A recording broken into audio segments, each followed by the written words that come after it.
আকাশ গঙ্গা জুড়ে ঘুমের নগর, চেনা সুখে প্রতি রাতে সুখী, বুকের আগল যত আঘাত প্রিয়, মুখের আদল তত দুঃখী। আজি যত তারা ট্রারারারারা, তব আকাশে ট্রারারারারা, দীর্ঘ রাত টুরিস্ট ডেস্টিনেশন। প্রতি রাত আহত হওয়ার মতো ভালোবেসেছিলাম।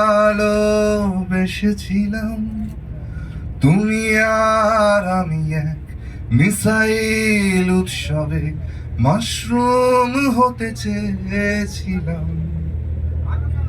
তুমি আর আমি এক মিসাইল উৎসবে মাশরুম হতে চেয়েছিলাম। Thank you so much, thank you. আজকে আমরা এই মুহূর্তে রয়েছি গঙ্গাবক্ষের মধ্যে, তার কারণ শ্রী স্বপন কুমারের বাদামি হায়নার কবলে আজকে এখানে মিউজিক লঞ্চ রয়েছে এবং হইচই স্টুডিওর তাদের একটা প্রথম সিনেমা।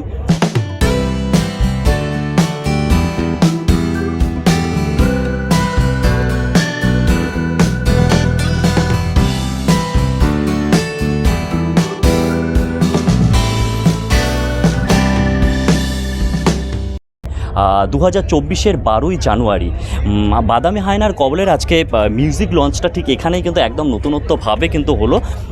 চলুন তাহলে আমরা জেনে নিই এই ছবির ঠিক গল্পটা কি রয়েছে, পরিচালক এবং সেই সঙ্গে আবিরদা তো রয়েছে, আবিরদার সঙ্গে আমরা তার ইন্টারভিউ নিয়ে আমরা জানবো যে ছবির গল্পটা ঠিক রয়েছে এবং ঠিক কী রয়েছে।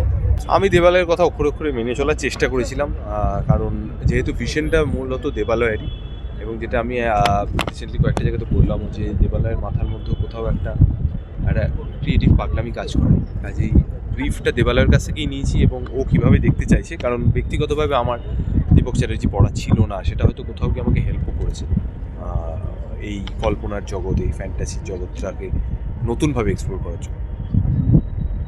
ফ্যান্টাসি নিয়ে কতটা নিজে তাতে কানেক্ট করতে পারো, কারণ ছোটবেলার সঙ্গে ভীষণভাবে কানেক্টেড পার্টিকুলারলি। এটা যেরকম ছোটদের ছবি, এটা ভীষণভাবে বড়দেরও ছবি, মানে এটা সবারই ছবি, কাজেই শুধু ছোটোবেলায় কল্পনার সঙ্গে কি আমরা আইডেন্টিফাই করতে পারি না, বড় হয়েও করতে পারি, সেটাও একটা কোয়েশ্চেন, সেটাও আমরা ছবির মাধ্যমে খোঁজার চেষ্টা করেছি। আর আমি বারবারই বলছি, রিকোয়েস্টও করছি যে আমরা ব্যক্তিগতভাবে কী ছবি দেখছি, আমরা ব্যক্তিগতভাবে কী স্বাদের গান শুনছি বা কী করছি, সেটা থেকে অনেক বেশি ইম্পর্টেন্ট দর্শক কী দেখতে চাইছেন সেইটা নিয়ে একটু বেশি আলোচনা করব। আমরা আমাদের কথা যেটা বলা সেটা ছবির মাধ্যমেই বলছি, আলাদা করে আমি ছোটোবেলায় কী ছবি দেখতাম না দেখতাম, it's not at all important. Specific কোনো ম্যানারিজম এখানে কি অ্যাড করেছো বাকি চরিত্রগুলো থেকে আলাদা করবার জন্য? না, স্পেসিফিক আলাদা করে যাই না। এবার যদি অভিনয় দেখে দর্শকের বা তোমাদের মনে হয় যে এটা দীপক চ্যাটার্জির একটা সিগনেচার কিছু স্টাইল হলো, সেটা অন্য বিষয়। তবে যেটা যেটা করেছি সেটা আমিও একজন অভিনেতা হিসেবে খুব বেশি ডাইভালজ করবো না যে কী কী করলাম, সেটা পর্দায় দেখে যদি মনে হয় যে হ্যাঁ এটা তো আগে দেখিনি বা এটা এই চরিত্রটার মতো করে লাগছে,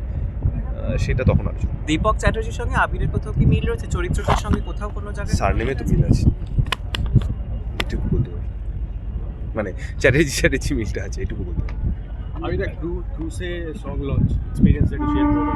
একদমই অন্যরকম এক্সপিরিয়েন্স। আমরা হয়তো এর আগে এই ক্রুজে সকলেই কম বেশি হয়তো চড়েছি অন্যান্য কাজে, কিন্তু একটা সিনেমার গান প্রথম লঞ্চ হচ্ছে এখানে, তার অন্যান্য কারণগুলোর মধ্যে আমার যেটা মনে হয়েছে যে এই যে গঙ্গাবক্ষে চলেছে এটাও কিন্তু কোথাও গিয়ে আমাদের কলকাতার ইতিহাস, আমাদের এই শহর, যে শহরটাকে আমরা ভালোবাসি, দীপকও খুব ভালোবাসে, এবং সেই শহরের বিপদ থাকাতেই দীপকের আবার খোঁজ পড়েছে।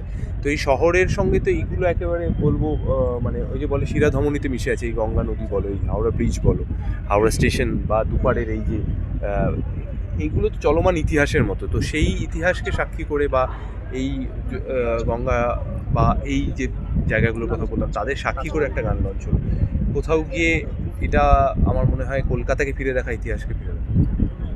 প্রথম হলো এটা, আমারও তো ফার্স্ট এক্সপেরিয়েন্স এরকম গঙ্গার সাথে ক্রুজে গিয়ে হাওড়া ব্রিজের তলা, এবং এটা সম্ভবত ঋষির প্রথম সিনেমা তোমার। ইয়েস আমার প্রথম সিনেমা। তো এটার এক্সপিরিয়েন্স বলতে গেলে অমিত যখন আমাকে ফার্স্ট ফোন করেছিল, আমি অমিতের এমনিতে ফ্যান ছিলাম, তো অমিত যখন ফার্স্ট ফোন করেছিল তখন আমি হ্যাঁ বলে দিয়েছিলাম। তো সিনেমার প্রয়োজনে গানটা অনেকভাবে আমরা তৈরি করেছি, মানে অমিত তৈরি করেছে। তারপরে লাস্ট যেটা ফাইনাল হয়েছে সেটাই আপনারা এখন শুনছেন বা শুনবেন, তো শুনে জানাবেন ফিডব্যাক কেমন হলো। গানটার নাম মিসাইল উৎসব। মুভির নাম বাদামি হায়নার কবলে। রিলিজ করছে এটা 12ই জানুয়ারি। মুভিটা আপনারা দেখে ফিডব্যাক দেবেন আমাদের। আমি তার কটা গান আছে এটা এছাড়া গান রয়েছে অনেকগুলো, প্রায় 9-10টা গান রয়েছে, কিন্তু অডিও হিসাবে আসবে বোধহয় 4টে কি 5টা। আর কিছু লাইন কি? হ্যাঁ, ও আচ্ছা আচ্ছা। তুমি আর আমি এক মিসাইল উৎসবে মাশরুম হতে চেয়েছিলাম, প্রতি রাত নিহত হবার মতো ভালোবেসেছিলাম। তুমি আর আমি এক মিসাইল উৎসবে মাশরুম হতে চেয়েছিলাম। আসলে থ্যাঙ্কস টু হইচই স্টুডিওজ যারা এই ছবিটি প্রডিউস করেছে, যে দীপক চ্যাটার্জির গল্পে তো একটা লার্জার দ্যান লাইফ ব্যাপার আছে। সে কখনো আকাশে, কখনো জলের তলায় ঢুকেছে, সাবমেরিনে, কখনো হেলিকপ্টারে। তো তো সেখানে তার ছবির গান একটা গঙ্গার মাঝখানে হওয়া উচিত, একটা ময়ূরপঙ্খী নৌকায়। একটা ময়ূরপঙ্খী নৌকায় গঙ্গার মধ্যেই তার গান প্রথম রিলিজ হওয়া উচিত। রাইট। এখন এই মুহূর্তে দাঁড়িয়ে আমরা প্রত্যেকেই একা, মানে শহর থেকে অনেকটা বিচ্ছিন্ন জায়গায় রয়েছে। গল্পটাতেও কি সেরকমই কোনো থ্রিল পাবো যেখানে বিচ্ছিন্নতা বা শহর তুলে ধরে? আসলে বিচ্ছিন্নতার কথাটা যদি বলি, যে হ্যাঁ, বিচ্ছিন্নতা অনেকভাবেই কাজ করে। তো মানুষের মধ্যে, যেমন দীপক চ্যাটার্জি তো বিচ্ছিন্নই, তাকে বিচ্ছিন্ন করে দেওয়া হয়েছে।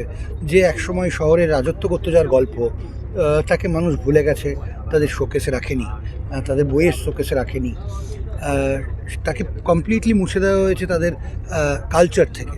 তাদের কারণ বাঙালির মানদণ্ডে, কালচারের মানদণ্ডে তারা কখনো দীপক চ্যাটার্জি ফিট করেনি। তো তাই জন্য এই দীপক চ্যাটার্জি এবার ফিরে আসা, হয়তো তার নিজের জায়গাটা ক্লেম করার জন্য। প্রশ্ন কর। স্বপন কুমারকে আগামী প্রজন্মে কি মনে হয়, কি মনে রাখবে? দেখো, সেটা আমি বলতে পারবো না, তবে আমার সেই প্রচেষ্টা যে স্বপন কুমারকে নতুন করে এক্সপ্লোর করা এবং স্বপন কুমারের দীপক চ্যাটার্জিকে এই শহরে একটা জায়গা করে দেওয়া।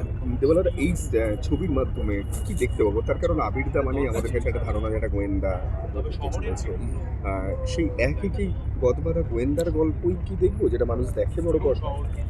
আসলে যেটা বললে, যে আবির্দা মানে যদি গোয়েন্দা হয় মানেই তার কিছু কিছু জিনিস যেটা আসবে, আসলে সেই ক্লান্তিটা ভাঙার জন্যই তো এই ছবিটা করা, এবং সেই কারণেই আবিরকে নেওয়া, কারণ সেই ক্লান্তিটা যেন দেখতে পাই আমি তার মধ্যে। কি যদি জিজ্ঞেস করি কি দেখাতে চলেছো, কিছু না বলেও কিছু তো বলা যায় কি? তাহলে এতদিন ধরে ছবি শ্যুট করতাম না এত কষ্ট করে। এইটুকু বলতে পারি যে আমি যেটা চেষ্টা করেছি, এই শহরটাকে অন্যভাবে দেখার। এই শহরের মধ্যে একজন ডিটেকটিভ যে অন্যরকম, যে মগজাস্ত্রতে বিশ্বাস করে না, এবং যে এলে বৃষ্টি আসে শহরে,